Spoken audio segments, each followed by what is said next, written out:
I'm very much looking forward to today's discussion. Thank you very much.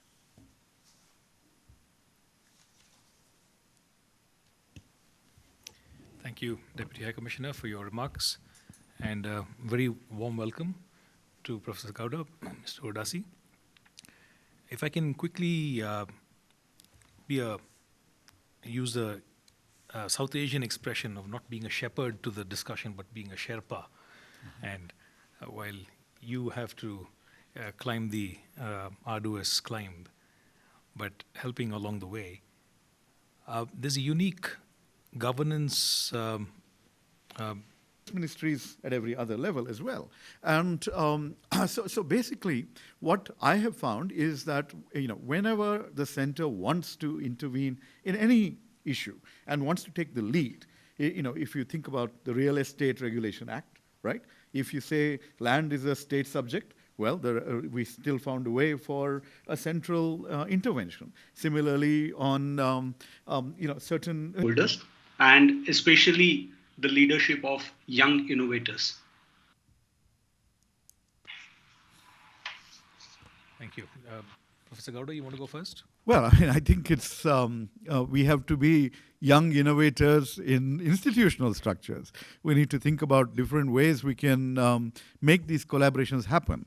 You see, so far a lot of, if you think about urban planning and design, right? Even in our own Bengaluru's next, master plan, only after it was designed did they open it up for public comments, right? If instead, in the process of designing, there were multiple, if you had created opportunities for everyone to share their viewpoint, just that change in process would have enriched, you would not have been able to address every demand or every suggestion, but at least you would have opened up to ideas beyond the limited knowledge of every one of us who are possibly in that, Metropolitan Planning Committee and its technical support team.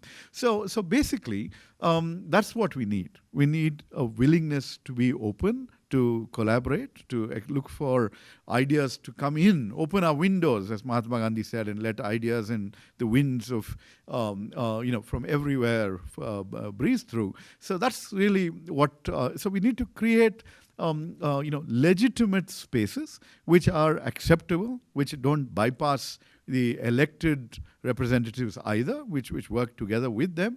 I think these are all worthwhile challenges to work with. I think we can get there. Yeah. As you said, Mr. Kaland, redesigning the system with the stakeholders in taking them as a consideration. Already there are startups have designed more than 30,000 solar systems in 75 cities in India and has accessed around 250,000 houses. And they have also provided services like IoT and data analytics. MySun, the startup by Delhi, it has founded in 2016. As you said, you can start a startup where you can have, like I can go on, and there are 30 green energy startups in India which have done so many good things. So why can't you start a startup and start your vision with the stakeholders? That should be a good idea. Thank you. Thank you. We have a question on the floor. Please introduce yourself. So, yeah, I am Santosh Pavagada. So my hometown was mentioned quite a lot of times during this discussion. Yeah, so my hometown was mentioned quite a lot of times during the discussion. So definitely I agree that the development projects, even the remodeled development projects, including the renewable energy projects, will help achieve the climate goals. But it's also quite important for saving or conserving our natural habitats, right? So on this regard, I just want to ask, sometimes these development projects bring in very local problems like human-wildlife conflict, or sometimes it brings directly in conflict with the communities. So considering this, can we also remodel the way we approach development projects, like either by shifting them to the less impact areas, or assessing their impact prior to the deployment? So on this regard, how do you think there is a political will or a support for such ideas?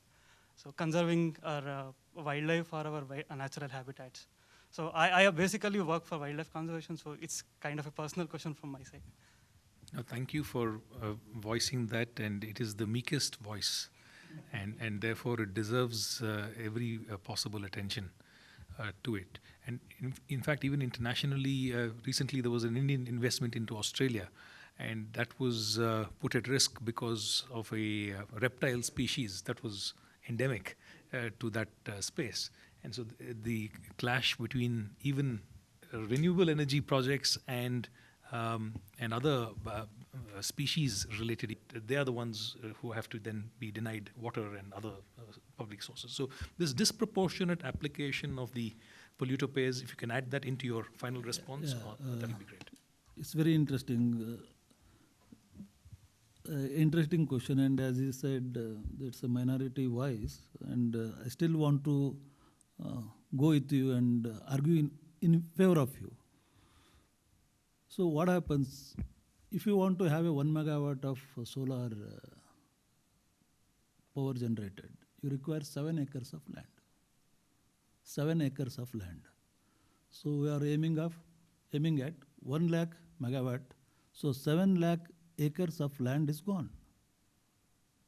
We are having a Food Security Act one side, and we are taking away the land which was arable or where we could have grown something. And the population is going, it has to increase every day and every year. And the land is scarce. And it is diminishing just to have a renewable energy. Flip side, I am arguing through your side. And to clean that solar panel, you require a lot of water. Where the sun is most available in this country? In Rajasthan because of desert. And lot of solar panel will be, the power stations will be launched there. And where the water is scarcity, you are using the same water to clean the. So you need to have a balance. This is, as Mr. Gowda said, this debate can go on and on and on. But ultimately, it's once again a clean energy, where emissions is going to go down.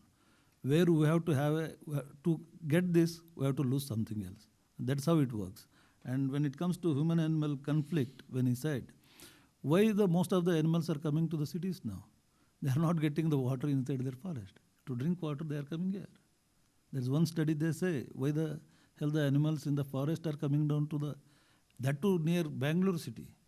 So they are not getting their water to drink, so they in search of water, they come to cities or the villages, and where that human-animal conflict always happens, and in the meanwhile, they'll eat away small children. That it all happening. But my point here is there should be a balance when it comes to policy making.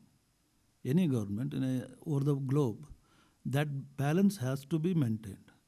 As Mr. Gowda was asking us, and Mr. Shreyas was also asking me the question, how do you balance it? It is once again left to the stakeholders. As crowd, you have to, all the participatory democracy is most important. Of late, what is happening is it's only reactive democracy which is at the forefront. No proactive democracy. Like you have to have a decision. You have to. Everybody has to agree. Consensus. Even our constitution was not done by majority. It was done by the consensus. So even now it prevails here, and it has to go by that. This is my personal opinion. Thank you. I think we now have had a very enriching discussion, and since we've had many references to the Mahatma, it is, I suppose, the best way to end it, to recognize that 2020 has also shown us that there is more than enough for every one of our needs and our